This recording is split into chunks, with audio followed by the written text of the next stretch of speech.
കാപട്യ ലോകത്തിൽ ആത്മാർത്ഥമായൊരു ഹൃദയമുണ്ടായതാണെൻ്റെ ദുഃഖം എന്ന് കവി പാടിയെങ്കിൽ, ആത്മാർത്ഥമായൊരു ഹൃദയം ഉണ്ടാകുകയാണെങ്കിൽ അതാണെൻ്റെ ഭാഗ്യം എന്ന് പാടാനാണ് എനിക്കേറെ ഇഷ്ടം. എന്തെന്നാൽ മനുഷ്യൻ്റെ ഹൃദയവിചാരങ്ങളുടെ നിരൂപണമൊക്കെയും ദോഷമുള്ളതായതുകൊണ്ടല്ലേ അന്ന് യഹോവയുടെ ഹൃദയം ദുഃഖിച്ചത്, ഭൂമിയിൽ നിന്ന് മനുഷ്യനെ നശിപ്പിക്കുമെന്ന് അവിടുന്ന് തീരുമാനിച്ചത്. അതെ, ഏശാവിൻ്റെ ബലഹീനത ചൂഷണം ചെയ്ത് ജ്യേഷ്ഠാവകാശം സ്വന്തമാക്കിയ ഉപായത്തിലൂടെ അവൻ്റെ അനുഗ്രഹങ്ങൾ അപഹരിച്ച യാക്കോബിനെ വീട് വിട്ടു പോകേണ്ടി വന്നു.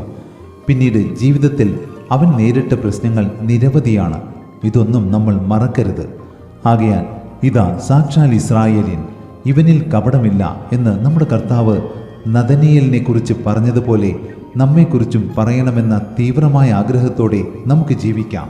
ജീവിതത്തെ സ്നേഹിക്കുകയും നല്ല ദിവസങ്ങൾ കാണാൻ ആഗ്രഹിക്കുകയും ചെയ്യുന്നവൻ തിന്മയിൽ നിന്ന് തൻ്റെ നാവിനെയും വ്യാജം പറയുന്നതിൽ നിന്ന് തൻ്റെ അധരത്തെയും നിയന്ത്രിക്കട്ടെ.